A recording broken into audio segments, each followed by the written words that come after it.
Now, no kind of tutorial series on animation would be complete without mentioning, at least in passing, the oft-quoted principles of animation, or the 12 principles as they're commonly known. However, though such a mention is pretty much mandatory, I don't want to spend an awful lot of time talking about them specifically, just in and of themselves. Reason why? Well, pretty much every man and his dog has got some kind of tutorial content on the 12 principles of animation. Go peeking around online, Wikipedia, elsewhere, there's no shortage at all of information to be found on the common animation principles or variants thereof. What I will mention, however, is that generally you'll find that the principles can be divided into two camps. There are some which are more technical in their purview and lead us to create animation which is more natural or realistic or similar. And there are also those principles that are more concerned with the artistic principles of animation. In this video, I want to mention first those that deal more with the artistic side. First of all, let's discuss staging. Staging is basically about using the two-dimensional visual canvas of our image to help tell our story. As much as it, affects our characters or whatever else we've got going on in the scene, it's really, where they are in view of the camera, how their poses read from the camera angle. Of course, camera angles and motions themselves can often help to reveal the story itself, and sometimes something that is hard to illustrate in a specific character pose or character motion can help be illustrated better by where the camera is placed.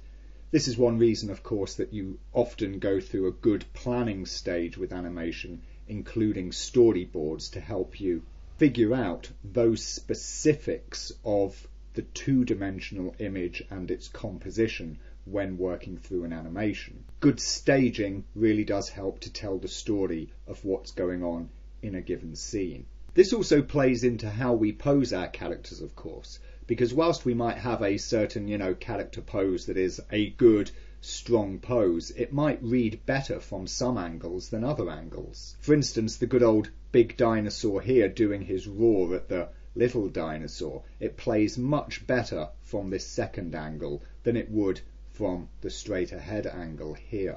Working out our staging as well can also be important in helping us to, save time whilst animating. For instance, the good old big dinosaur here, if we take a look at him before actually he appears on camera, we can see that he's just sort of sat there and doing a very slow drift. Let me just zoom in on him more closely here so that we can see him. You can notice that, look at that, his legs are just drifting apart as he's getting ready to come to his starter pose at this point there. We don't worry about, the animation or bad animation happening if it's not going to be seen on camera.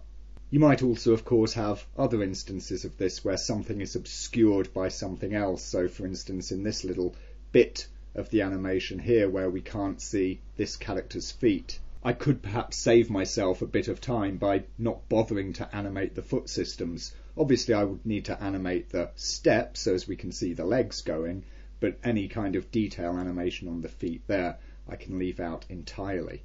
Another one of the principles is exaggeration.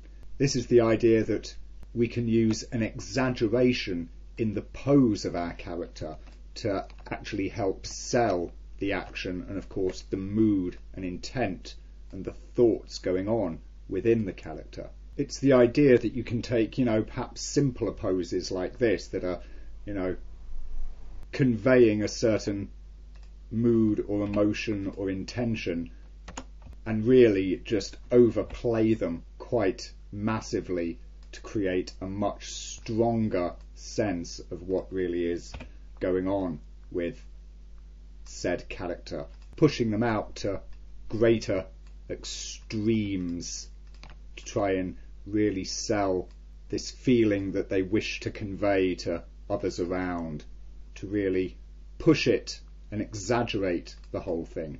Of course, this is something that is more applicable to cartoon animation than it is to realistic animation.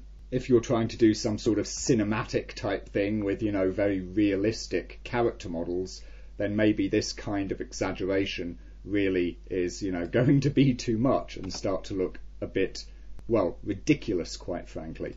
However, when using cartoon characters, that's often a different story, and pushing things off into extremes like this can really help to create a much clearer read for the audience on what the character is doing, thinking, and so on. Personally, I always compare it to the difference between screen acting and stage acting.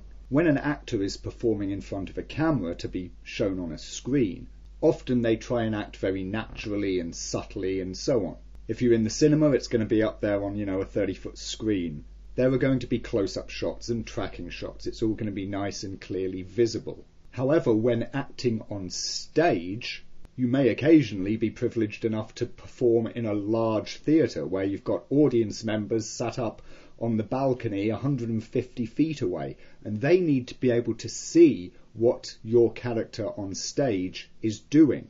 In the same way that stage actors have to learn to project their voice so that audience members seated at the back can hear their dialogue, they also have to project their body language so that the audience can read their body language, and they're not just these, almost static little fellas scooting around on the stage a little bit. Exaggerating poses, exaggerating motions even, will increase readability of your character, especially when you've got, much simpler characters as we see here. However, you do have to be a little bit careful with it sometimes, as pushing it too far you can drift into the realms of pastiche. You have to try hard to create good, communicative, striking poses, but you don't want to look like you're trying too hard. We then come to the principle known as appeal. Appeal is something that sort of falls out of all the other principles put together, both the artistic ones and the technical ones, which we've not yet spoken of. Appeal in an image, be that a still image or a moving image, is the analogue of charisma in a person. How much are you, the viewer, drawn in by what's going on? Is it cute? Is it scary? Is it interesting? Are the actions and the motions and the staging and what the character is doing, whether they're in motion or just, sort of standing there in a hold, is it engaging? Does it draw you in and make you want to know more or see more? If it's an action sequence, does it, get your heart racing and your adrenaline going? All of those sorts of things. This can be a combination both of, again, the character animation itself, the posing, the camera work, all of it. Having your character, your scene, your shot being natural and engaging, and most of all just interesting to watch, is what really creates appeal. It's very easy to fall into the trap of just trying to make something move and just get it moving. Animation can be very difficult and time consuming, and you're trying to key a walk cycle for something and you spend so much time just trying to get the keyframes right, get the movement working, that you start to lose the magic, you start to lose the sense of appeal. Oftentimes, if you don't have that, if you're not able to capture that, then having all of the technical efforts work out can sometimes provide you with a less than brilliant return.